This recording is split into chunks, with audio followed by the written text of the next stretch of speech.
려고 합니다. 창세기, 우리가 창세기를 보게 되는데요. 창세기는 66권의 성경 중에 제1권이 됩니다. 그러다 보니까 믿지 않는 자들이라 해도 이 성경 가운데 가장 많이 읽혀지는 책이 단연 이 창세기입니다. 여러분들 가운데 올해가 될 때 일독 한번 해봐야지 다짐하셨던 분들 잘 하고 계십니까? 죄송한 표현이지만 좀 의심을 좀 하겠습니다. 많은 분들이 작심삼일 하셨죠. 그런데 그럼에도 불구하고 그 작심삼일 하는 와중에도 읽는 성경이 바로 창세기입니다. 왜냐하면 창세기는 재밌거든요. 아담이 하나님을 배신했네. 어떻게 배신했지? 또 가인이 최초로 사람을 죽였네. 야, 신기하네. 그리고 하나님이 엄청나게 많은 비로 세상을 심판하셨네. 이렇게 재밌는 또 흥미진진한 스토리로 이어지다가 어디가 나옵니까? 그렇게 창세기 11장 이 바벨탑 사건으로 오게 됩니다. 그런데 이 많은 신앙인들이 이 바벨탑 사건을 어떻게 보느냐? 남의 이야기로 본다. 남의 이야기로 본다는 겁니다.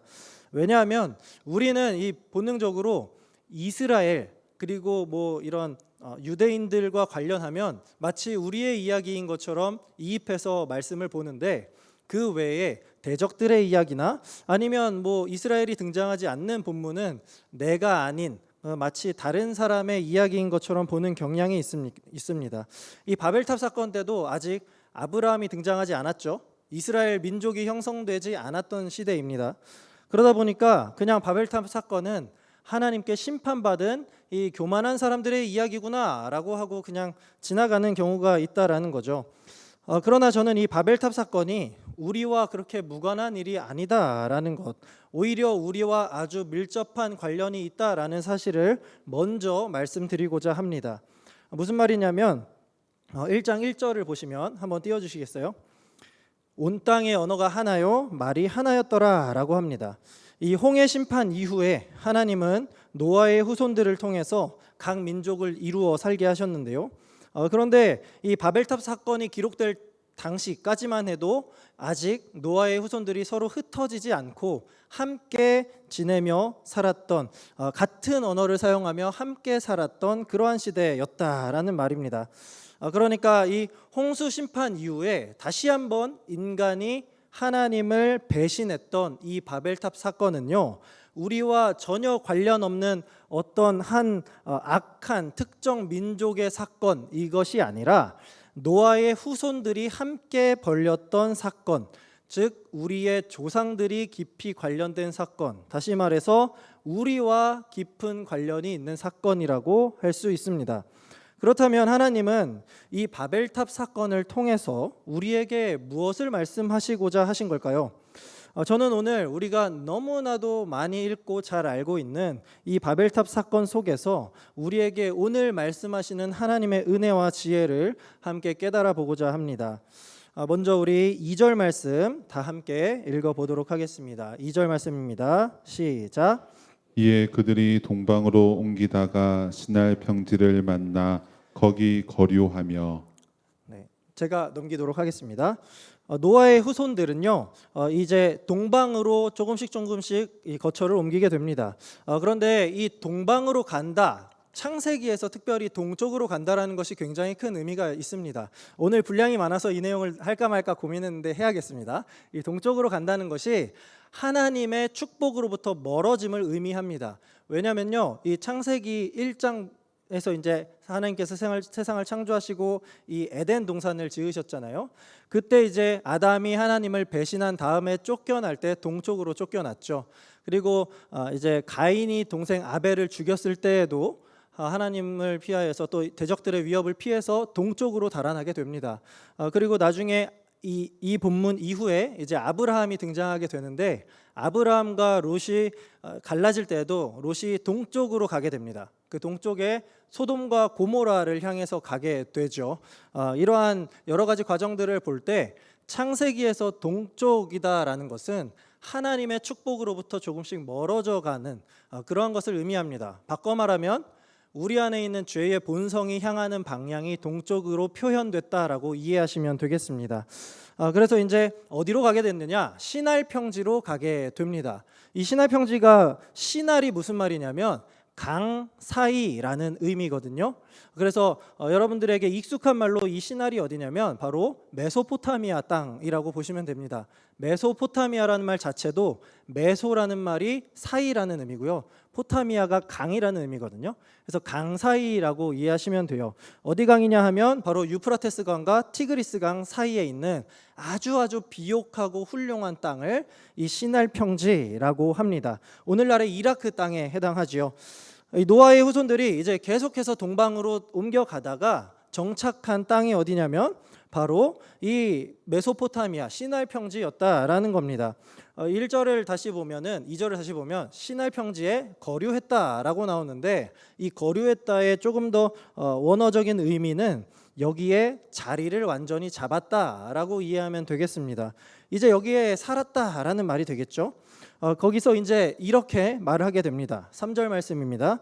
서로 말하되 자 벽돌을 만들어 견고히 굽자 하고 이에 벽돌로 돌을 대신하며 역청으로 진흙을 대신하고. 자, 사람들이 이전까지 이 시날 평지에 오기 전 시대까지 어떻게 건물을 지었냐면 돌에다가 그냥 진흙을 이렇게 사이사이에 틈틈이 메워서 이렇게 건물을 쌓았습니다. 사실 특별한 기술이 없죠. 그러다 보니까 강한 비바람이 불면 쉽게 집이 넘어가곤 했습니다. 그런데 이제 그들이 무엇을 사용하느냐? 돌을 대신하여 벽돌을 사용하고 진흙을 대신하여 역청. 오늘 우리가 쉽게 이해하면 이 역청은 아스팔트로 이해하시면 훨씬 쉬울 것 같습니다. 이 벽돌 굽는 기술과 아스팔트를 만드는 기술이 생기게 됐다라는 거죠. 이게 지금 보면 사실 아무것도 아니지만 당시 기술력으로만 봐도 그야말로 센세이션, 굉장히 놀라운 과학 기술의 발전이었습니다. 이전과도 이제 비교할 수 없이 튼튼하고 높은 건물을 세울 수 있게 된 거죠. 이 시날 메소포타미아라는 이 훌륭하고 풍요로운 땅에 정착하고 이제 더 나아가 과학기술까지 발전하게 되니까 이제 인간들이 어떻게 되느냐?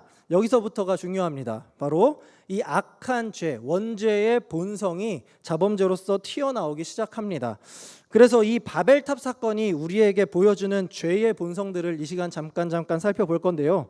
그 가운데 첫 번째 이 죄의 본성이 나타나는 것이 무엇이냐? 바로 하나님에 대한 도전이 나타나게 됩니다.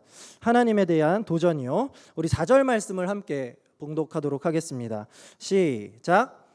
손과 그 탑 꼭대기를 하늘에 닿게 하여 우리 이름을 내고 온 지면에 흩어짐을 면하자 하였더니. 자, 건축 기술의 이 비약적인 발전 그리고 과학 기술의 발전이 어떻게 나타나느냐? 그들이 이렇게 말합니다. 탑 꼭대기를 하늘에 닿게 하자라고 말하는 거죠. 그리고 그 탑을 아주 높게 닿아서 결국에 어디까지 닿느냐? 하늘까지 닿게 했다라는 거예요. 이게 어떤 의미냐면요. 당시 세상을 살아가는 그 사람들에게는 이 세계관이 어떻게 정리되어 있냐면 이 삼층적 세계관이 이루어져 있습니다. 하늘은 하나님께서 거하시는 하늘나라, 그리고 땅은 인간이 거하는 땅의 영역, 그리고 바다는 죽음의 세계를 의미했습니다. 그러니까 이 탑을 지어서 하늘까지 닿게 하자라는 것은 이들의 세계관 속에서 하나님의 영역을 닿게 하자라는 의미가 됩니다. 그러니까 어떤 의미예요? 말 그대로 하나님이 있는 곳까지 우리가 한번 닿아보자라는 하나님의 신적 권위에 대한 도전이 되었습니다. 높은 탑과 큰 성읍을 쌓는 것이 우리의 입장에서 하나님의 위대하심과 하나님의 엄청나신 그 놀라우심을 드러내야 하는 그러한 재료로 사용되어야 하는데 여기에 백성들은 어떻게 되었느냐? 그 목적이 무엇을 향하고 있어요? 하늘에 닿아서 하나님처럼 한번 돼보자라는 이 아주 건방진 교만으로 가득했다라는 겁니다. 게다가 이들이 사용했던 역청, 아까 제가 아스팔트라고 얘기했는데 이 역청을 언제 처음 사용하게 되었느냐? 바로 노아의 방주 때 노아가 방주에다가 발랐던 재료가 바로 역청입니다. 그러니까 하나님께서 세상을 심판하실 때에 그 세상에서 사람들을 구원하는 방주를 만들 때 사용하였던 구원의 도구였던 역청이 지금 이제는 인간들에 의해서 하나님에게 도전하는 반역의 도구로 쓰임받는 이러한 아주 엉터리가 되었다라는 거죠. 이러한 교만의 모습이요, 당시 이때만 있는 것이 아닙니다. 오늘날 우리에게도 고스란히 이어지고 있어요. 21세기 오늘날 우리가 얼마나 과학 문명이 뭐 하루 눈 감았다 뜨면 업그레이드되고 발전하는 시대 아닙니까? 대표적으로 인터넷의 발전, 그리고 또 여러분들 뭐 없으면 못 삽니까? 이 스마트폰 없으면 못 살지 않습니까? 이제 안절부절하죠. 그만큼 우리가 과학의 발전을 거듭하고 있습니다. 그런데 이 과학이 업그레이드되고 발전될수록 어떤 현상이 일어나는지 아십니까? 바로 그 과학이 세상에서 하나님을 지워가게 만듭니다. 과학을 신봉하는 사람들은요, 인간이 하나님의 피조물이 아니라 어떻게 나왔다고 해요? 진화해서 이렇게 우수한 종자가 되었다고 말을 하죠. 또 연대 측정법을 계산하는 사람들은 어떻게 말합니까? 지구의 나이가 수십억 년이 되어서 성경에서 말하는 것과는 다르다라고 이야기합니다. 그리고 우주과학이 이제 발달해서 많은 사람들이 이렇게 해요. 얼마 전에 유퀴즈였나요? 거기에 어떤 학자분이 나오셔서 말하는데 외계인의 존재를 99.9% 확신한다. 이게 우주 과학자들의 주된 의견이라고 해요. 사실 저는 잘 모르겠습니다. 어쨌든 그들이 분명히 말하는 요지는 이겁니다. 이 넓은 우주 가운데 이 코딱지만도 못한 지구에 있는 인간만 구원을 받을 수가 있느냐? 그러면 신이 너무 아무것도 없는 거 아니냐? 이런 식으로 하나님의 존재와 구원을 부정한다라는 거죠. 이제 과학으로 증명하고 설명하지 못하면 그것은 거짓과 가짜가 되는 그러한 시대 속에 우리가 살아가고 있습니다. 물론 이 과학은 우리의 삶을 좀 더 나아지고 편리하고 윤택하게 만들죠. 이것은 분명히 하나님께서 우리에게 주신 과학 영역에서의 축복입니다. 그러나 그 과학을 절대적으로 맹신한 채 과학적이지 않다라는 이유로 성경의 신비를 부정하고 하나님의 초자연적인 역사들을 거짓이라고 말하면서 더 나아가 하나님의 존재 자체를 아예 거부하고 부정해 버린다면 그것은 오늘날 이 과학이라는 이름의 바벨탑을 쌓고 있다라는 사실을 우리는 기억해야 합니다. 과학의 탑을 쌓고 내가 마치 하나님이 된 것처럼 내가 과학으로 증명한 것만이 진짜야 라고 말한다면 하나님처럼 된다는 생각을 갖고 있는 이 시대 사람들의 생각인 거죠. 이것은 결국 이 세상 사람들의 교만의 극치일 뿐입니다. 한번 잘 생각해 보십시오, 여러분. 이 바벨탑을 지을 때 이 벽돌 좀 굽게 되었다고, 역청을 사용할 수 있게 되었다고 좀 그게 하늘까지 건물이 닿겠습니까? 그렇지 않죠. 그런데 우리 인간은 그렇게 본다는 거예요.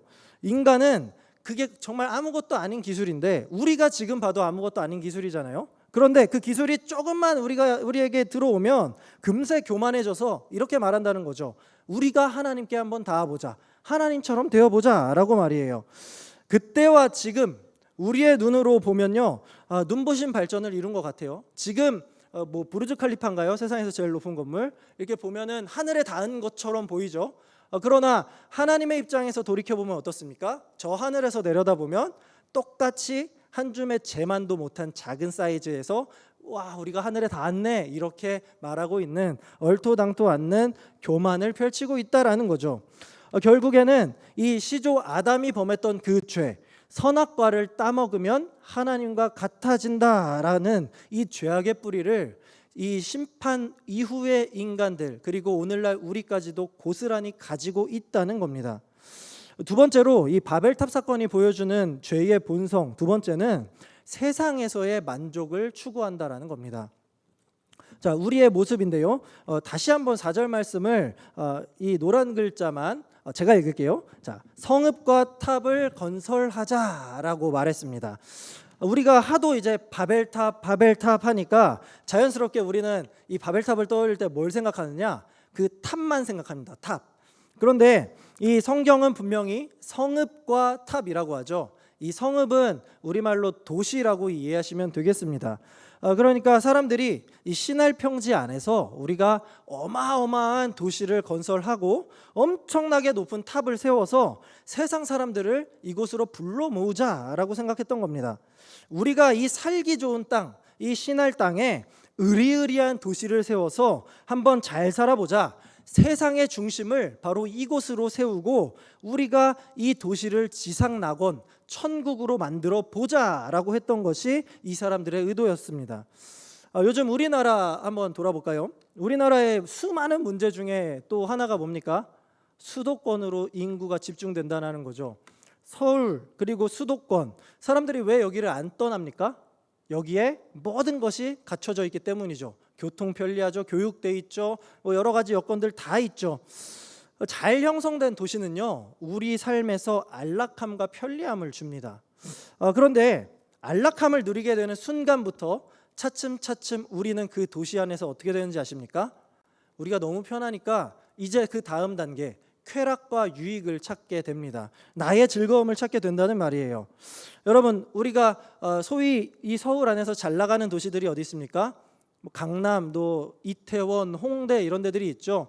여러분, 이태원 가보신 분들 그 안에 게이바, 게이 클럽들이 굉장히 동성애 클럽들이 너무나도 많습니다. 그리고 홍대 가보면 클럽과 술집이 얼마나 많은지요. 그 밤중에 가보면 이렇게 정신 잃은 사람들이 한둘이 아닙니다. 그리고 강남은 어떻습니까? 몇 년 전에 버닝썬 게이트라고 기억나실지 모르겠습니다. 성매매와 이 마약에 대한 큰 이슈가 되었던 그 버닝썬 클럽의 중심지가 바로 강남이 아니었습니까? 미국의 라스베가스는 어떻습니까? 우리가 겉에서 볼 땐 너무나도 화려하고 멋있는 도시지만 그 도시의 실상은 술과 도박의 도시입니다. 이처럼 세상은 너무나도 멋있어 보여도 우리가 이 세상 가운데 안락하고 안주하게 되면요, 세상에서 이런 만족과 즐거움을 찾게 되면요, 우리는 하나님 나라보다 그 세상을 더 사랑하게 됩니다. 더 하나님은 잊어버리게 되고 세상 도시가 주는 쾌락과 향락 이런 데에 빠져서 결국 어디로 향하느냐? 죄로 빠지게 된다는 거예요. 하나님 없는 즐거움, 여러분들 그것을 원하십니까? 만약에 하나님 없는 세상의 즐거움이라면 결국 그것은 풍요로움 속에 우리 안에서 여전히 빈곤함이 가득한 그런 허울만 좋은 껍데기일 뿐입니다. 계속해서 이 바벨탑 사건이 보여주는 세 번째 본성의 우리 죄의 모습은 바로 이생의 자랑입니다. 제가 또 4절 말씀을 계속해서 보고 있는데요.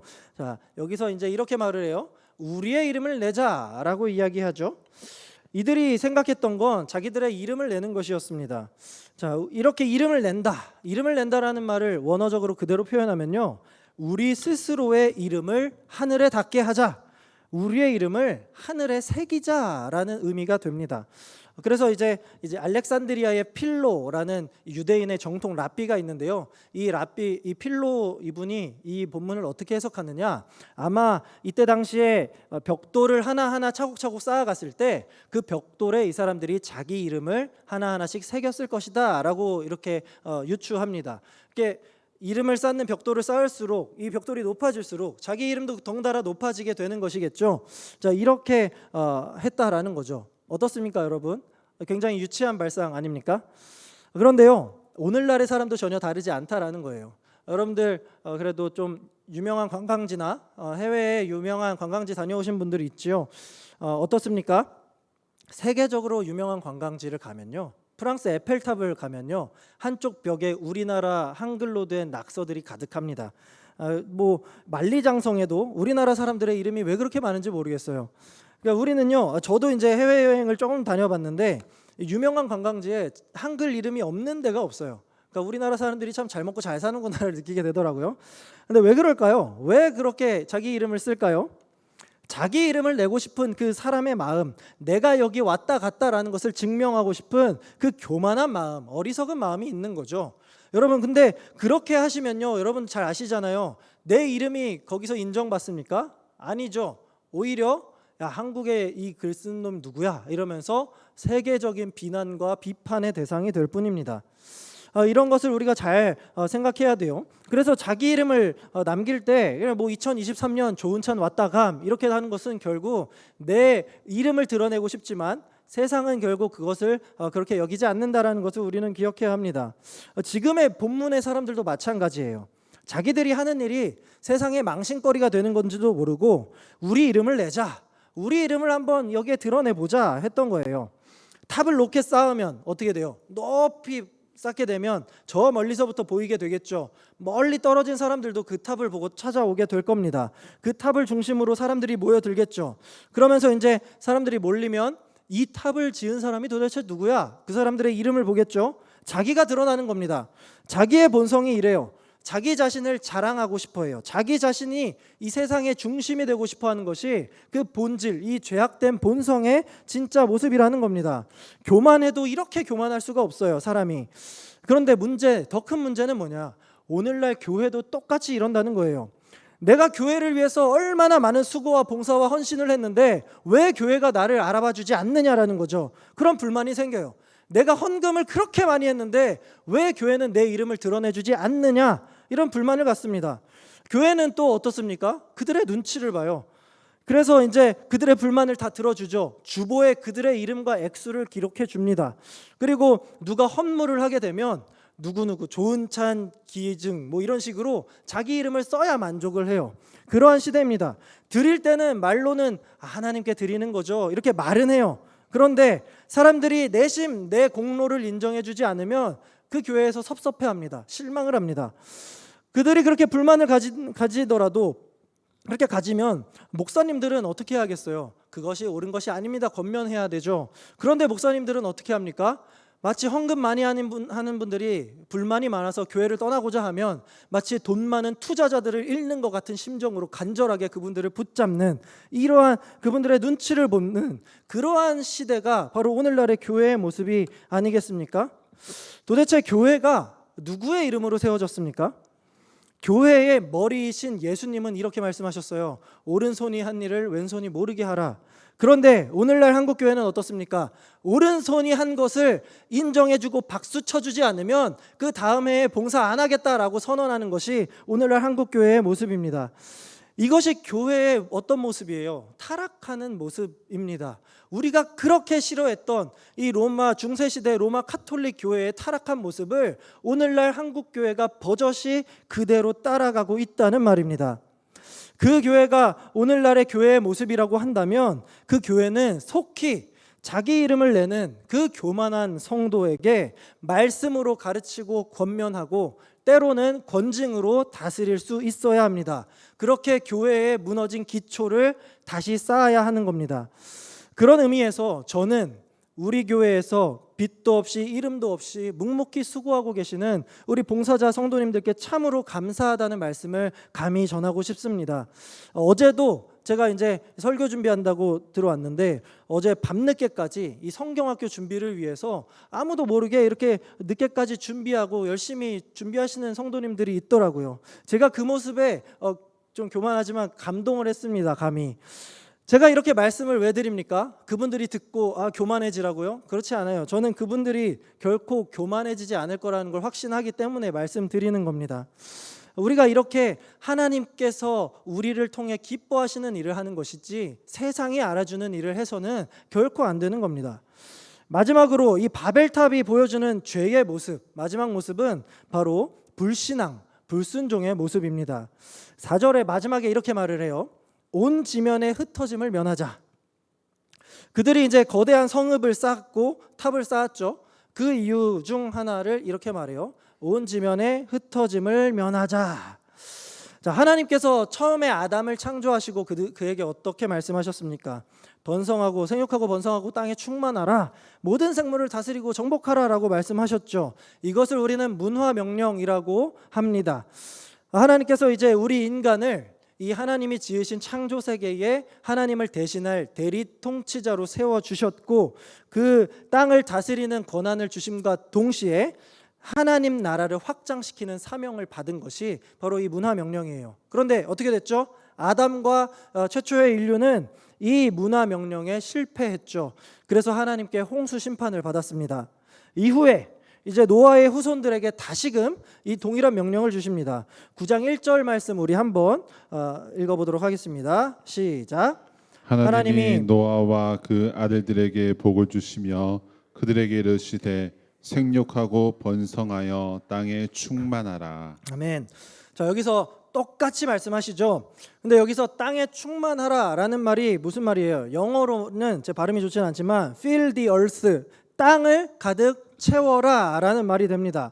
그러니까 즉 인간들에게는 온 세계 가운데 흩어져서 모든 땅을 가득 채우고 그 땅을 하나님의 이름으로 가득 채우며 다스리는, 하나님 아래에서 다스리는 사명이 있는 겁니다. 이것은 우리에게 어떠한 선택이 아니에요. 하나님께서 우리에게 주신 명령입니다. 그러나 이 홍수 심판을 겪고 다시 시작한 인류는 그 안락했던 시날 메소포타미아 땅에서 이제 더 이상 전진하지 않았습니다. 그들은 흩어지기를 원치 않았습니다. 인간들은 이제 하나님께서 주셨던 그 참된 샬롬에서 벗어나서 자기 자신들이 만든 성읍과 탑에 거하면서 편안하게 살기를 원했습니다.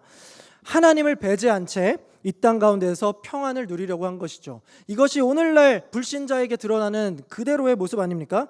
결국 이것은요, 온 땅에 충만하라라고 명하시면서 이 땅 가운데 지배권을 주셨던 하나님의 말씀에 대한 정면적인 불순종이었습니다. 자, 지금까지 보신 것처럼요, 이 바벨탑 사건은 결국 인간이 하나님과 같아지려 하고 자기들의 성읍을 자기가 쌓으려 하고 자기 이름을 내려 하고 하나님의 명령에 불순종하려 했던 그러한 죄의 모습들이 고스란히 담겨 있습니다. 이 심각한 교만과 불순종의 죄가 우리들에게도 고스란히 있다라는 말이에요. 그러면 하나님께서는 과연 이러한 모습들을 보시고 어떻게 하시냐라는 거죠.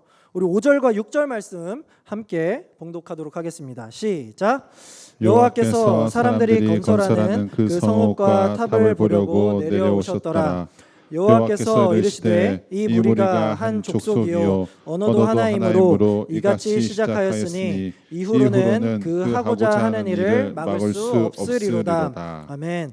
자, 하나님께서는요, 이 죄의 방관자가 결코 아니에요. 그래서 어떻게 하셨습니까? 하나님께서 이제 내려오셨다라고 했습니다. 그런데 우리가 하나님의 속성을 잘 알고 있죠. 무소부재하신 분, 어디에나 있는 분입니다. 그래서 하나님께서 따로 이렇게 내려오실 필요가 없어요. 그래서 이것은 어떤 설명이냐라고 하면 하나님을 마치 우리의 이해를 돕기 위해 인간의 모습으로 표현한 신인 동형론적 표현이라고 이런 걸 표현합니다.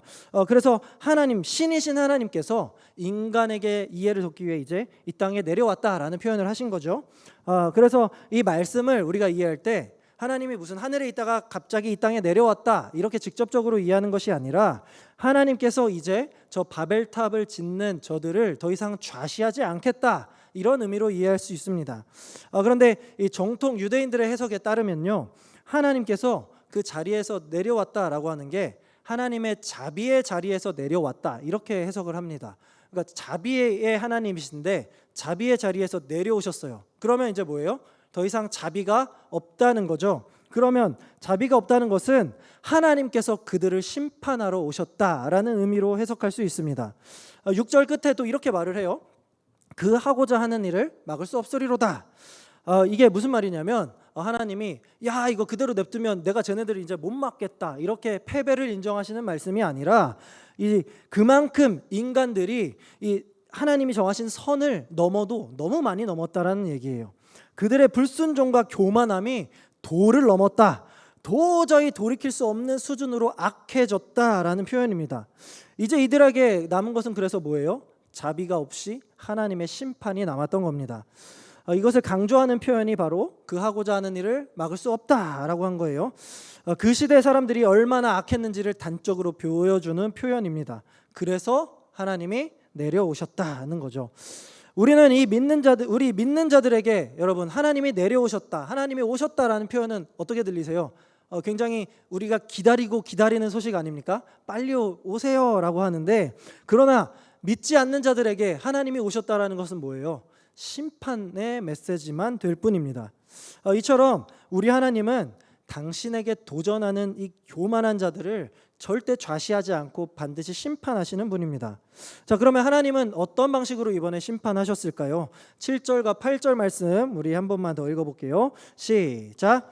자, 우리가 내려가서 거기서 그들의 언어를 혼잡하게 하여 그들이 서로 알아듣지 못하게 하자 하시고, 여호와께서 거기서 그들을 온 지면에 흩으셨으므로 그들이 그 도시를 건설하기를 그쳤더라.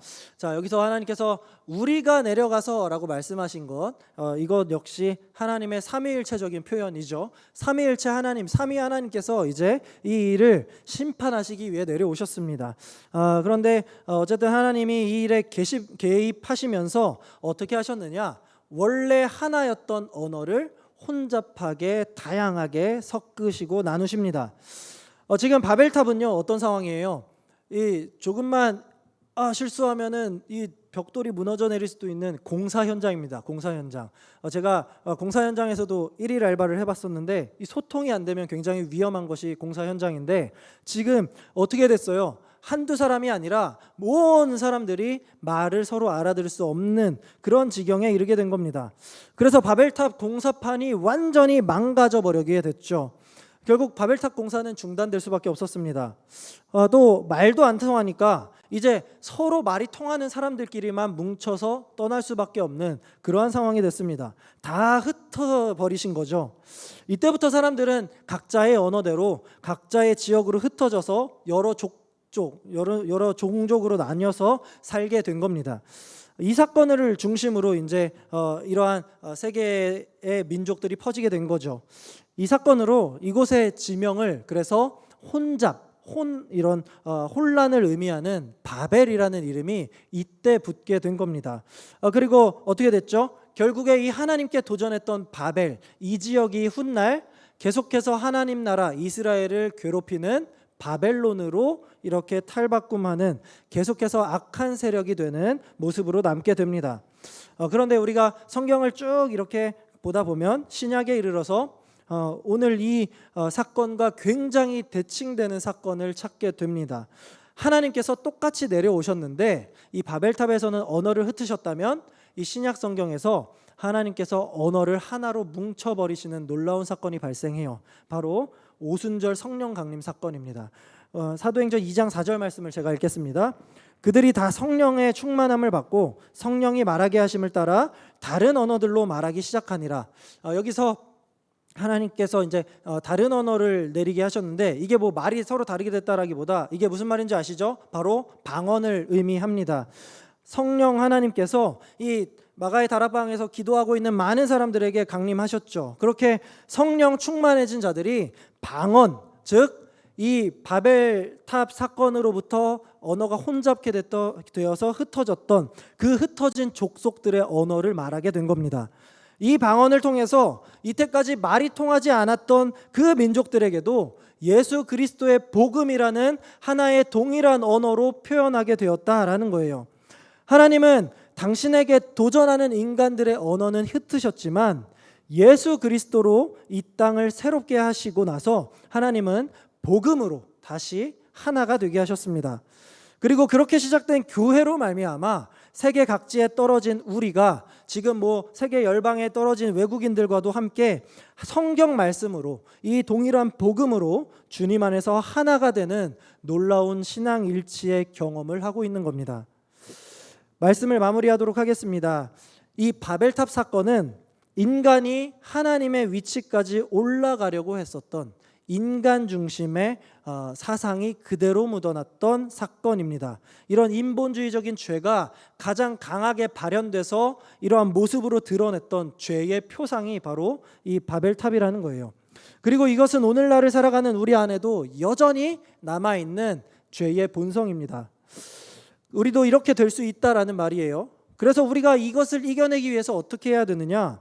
예수님께서 이제 우리에게 새로운 명령을 주셨습니다. 그 명령, 예수님의 지상 명령, 마태복음 28장 19절 20절을 우리 한 목소리로 읽도록 하겠습니다. 시작. 그러므로 너희는 가서 모든 민족을 제자로 삼아 아버지와 아들과 성령의 이름으로 세례를 베풀고 내가 너희에게 분부한 모든 것을 가르쳐 지키게 하라. 볼지어다 내가 세상 끝날까지 너희와 항상 함께 있으리라 하시니라. 아멘. 사랑하는 우리 영신의 성도 여러분, 혹시 우리는, 제가 이 본문의 말씀 제목을 그대로 드립니다. 우리는 여전히 바벨탑을 쌓고 있지 않으십니까? 저는 우리 영신교회가, 그리고 우리 자신이 오늘날 바벨탑을 쌓고 있는 것은 아닌지 한번 돌이켜 보기를 원합니다. 우리가 교회를 세우기는 했는데 이것이 우리끼리만 조차고 쌓아왔던 바벨탑이 되어버렸는지, 아니면 주님의 이 지상명령의 가르침에 따라서 우리 이웃들에게로 가서 복음을 전하기 위한 그런 교회인지 우리가 한번 확인해 보고자 합니다. 세상의 많은 교회들이 세속화되고 자기의 바벨탑을 세울 때에도 저는 우리 영신교회만큼은 내 이름을 겸손하게 낮추면서 겸손히 주님의 말씀에 순종하여 세상으로 나아가 땅끝까지 복음을 전하는 그런 교회가 되었으면 좋겠습니다. 우리가 이 땅에서 높이 올려야 할 것은 내 이름, 내 수고, 내 신앙의 업적이라는 이 시대의 바벨탑이 아닙니다. 우리가 높이 쌓아야 할 것은 교회의 머리이신 예수 그리스도의 십자가임을 꼭 기억하시고, 그런 영신교회를 세워가는 일에 함께 지어져가는 저와 여러분들 되시기를 우리 주님의 이름으로 간절히 소망합니다. 아멘. 우리 이 시간 그러한 마음을 담아서 함께 교회 찬양하도록 하겠습니다.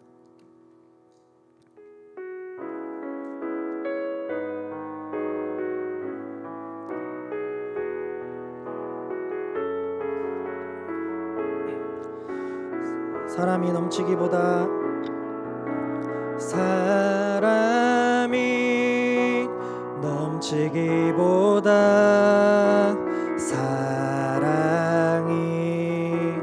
넘치는 교회, 섬김을 원하기보다 섬김의 기쁨 알아가는 교회, 세상이 주목하기보다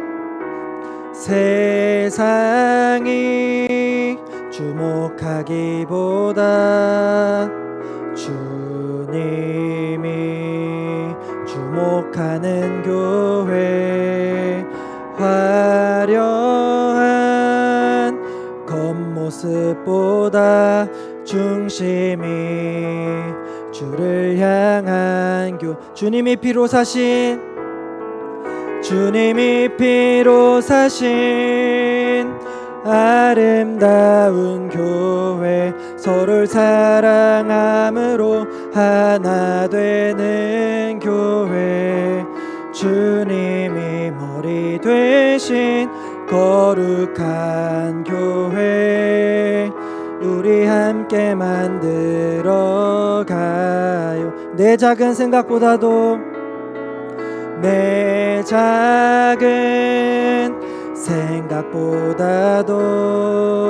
하나 됨에 소중함하는 교회, 세상에 알려지기보다 서로가 서로를 깊이 아는 주님이 피로 사신 아름다운 교회, 서로 사랑함으로 하나 되는 교회, 주님이 머리 되신 거룩한 교회, 우리 함께 만들어 가요. 아멘. 우리 시간 함께 이 말씀과 또 찬양의 가사를 생각하면서 이렇게 기도하면 좋겠습니다. 우리가 정말 하나님께서 세워주신 그 교회로 말미암아 뭉쳐있지 않습니까? 우리가 그러면 그 교회를 중심으로 하나님의 영광을 위해서 살아가는데, 우리는 그 교회 안에서도 우리의 이름을 드러내고 우리의 욕심을 추구하고 우리 교회가 어떤 대형 교회가 되고자 했던 그러한 욕심 속에 빠져있지는 않았는지 한번 돌이켜보기 원합니다. 우리는 어떻게 살아야 합니까? 우리의 바벨탑, 우리의 이름을 드러내는 그러한 바벨탑을 쌓는 것이 아니라 오직 예수 그리스도의 이름, 예수 그리스도의 십자가만을 드러내야 할 줄로 믿습니다. 그래서 우리가 이렇게 두 가지 기도 제목으로 나아가기 원하는데요. 먼저 이 세상의 유익과 쾌락을 쫓으며 세웠던 그 교만과 불순종의 바벨탑을 우리 각자가 가지고 있었다면 무너뜨려 주시고 세상을 복음으로 물들이는 주님의 제자가 되게 하소서. 사람이 매력적이어서 많이 모여드는 그런 사람이 주인된 교회가 아니라 그리스도의 복음 때문에, 예수 그리스도의 십자가 때문에 사람들이 모여드는 예수님이 주인 되신 교회가 바로 우리 교회가 되게 해달라고 이 시간 이 두 가지를 놓고 함께 기도하며 나아가도록 하겠습니다. 기도하시겠습니다. 주님의 피로 사신 이 교회가 하나님께서 원하시는 교회 되어지기를 간절히 소망합니다. 하나님 아버지, 모든 교만들, 모든 불순종의 사랑의 하나님 아버지 감사합니다. 오늘 무너뜨려지기를 우리에게 간절히 이 바벨탑 소망합니다. 사건을 통하여서 하나님 아버지, 하나님의 우리가 뜻을 어떻게 따라 살아가야 살지 하는지 못할 또 우리 우리의 모든 죄의 연약한 본성은 것들을 무엇인지 깨닫게 내려놓으니 하시니 참으로 하나님께서 감사드립니다. 우리를 긍휼히 아버지 하나님, 여기시고 우리는 가만히 하나님께서 우리를 놔두면 불쌍히 아버지 여기시기를 하나님을 간절히 잊어버리고 소망합니다. 금세 내 이름을 하나님 쌓으려고 아버지, 내 이름을 모두 높게 더럽고 하고 모든 또 것들을 흩어짐을 반으로 면하게 엎고 하려고 순종의 또 길로 저 만나는 하나님의 저희들 권위에 될 수 있도록 도전하기 인도하여 위해서 우리는 주시옵소서. 악착같이 복음을 죄를 지으며 붙잡고 살아가는 나아가는 저희들 될수 저 있도록 바벨탑의 인도하여 주시기를 족속들과 간절히 전혀 소망합니다. 다름이 없는 하나님 자들임을 아버지, 이 시간 깨닫게 됩니다. 오순절 성령 그러나 강림 하나님 사건들을 아버지, 통하여서 주님께서는 그 우리를 바벨탑에 너무나도 무너졌던 사랑하셨기에 것들을 우리들에게 하나님 흩어졌던 예수 것들을 그리스도라는 하나로 우리의 다시 주인 되시고 모으셨듯이 우리의 머리 되신 하나님 분을 아버지, 보내어 하나님의 주셨고 회복과 이제 우리가 그분을 하나님의 위하여서 축복을 경험하면서 그분을 증거하며 우리가 살아갈 이 수 세상 더 있는 이상 분명한 세상에 목표를 종노릇하며 주셨음에 살아가는 것들이 감사합니다. 아니라 아버지 하나님, 하나님의 우리가 살아가는 저 저희들 다 바벨탑 될수 사건의 있도록 사람들처럼 인도하여 주시기를 우리의 간절히 쾌락을 소망합니다. 쫓았다면 아버지, 하나님께서 주인 우리의 이 되어주신다는 것을 악한 죄로 날마다 인해서 기억하게 만들어진 하여 바벨탑을 주시고 무너뜨려 우리의 주시고 삶들 가운데 아버지 하나님, 하나님이 우리가 주인이 아니라 이 세상을 세상의 복음으로 주인으로 물들이는 하나님을 모시고 복음 살아갔다. 전파자 나의 잘못된 예수 모든 그리스도의 것들을 지상 명령을 다 온전히 내려놓게 수행하는 하여 주시고 주님의 제자 될 수 오로지 있도록 주님께서 인도하여 원하시는 주시옵소서. 대로 또 주님의 아버지, 주인 되심을 우리가 선포하며 우리 주님께서 영신교회가 나와 함께 하신다는 지금까지 것을 하나님의 날마다 기억하며 인도하심으로 살아가는 이렇게 자라왔습니다. 자가 될수 있도록 그러나 우리 교회가 인도하여 사람이 주시기를 매력적이어서 간절히 사람을 소망합니다. 끌어들인 하나님 교회였다면 아버지, 이 시간 교회가 모든 것들 되어지기를 회개하오니 소망합니다. 용서하여 세상의 주시고 방식으로 우리 교회가 되어지는 오직 교회가 되어지는 하나님의 것들이 복음을 아니라 증거하는 교회, 하나님께서 원하시는 예수 교회가 그리스도의 되어지기를 십자가를 간절히 증거하는 소망합니다. 교회가 되어서 하나님 아버지, 많은 성경 사람을 말씀대로 옳은 대로 성경 인도하는 기록된 하나님의 대로 교회, 성경을 통해서 영적으로 말씀하신 깨어있는 대로 교회가 될 수 하나님 있도록 그 교회를 아버지, 우리 출범해 교회를 나가는 인도하여 저희가 될수 있도록 주시옵소서. 인도하여 주시기를 이 시간 간절히 우리에게 복을 소망합니다. 내려주시고 주님에게 온전히 영적인 긴장감들을 십자가를 더하여 쌓아 주셔서 올리는 우리가 될 수 끝까지 있도록 끝까지 아버지 하나님 하나님, 말씀 우리에게 중심적으로 복의 살아가려고 복을 더하여 노력하는 우리 모습이 주시옵소서. 날마다 드러나게 하여 주시옵소서.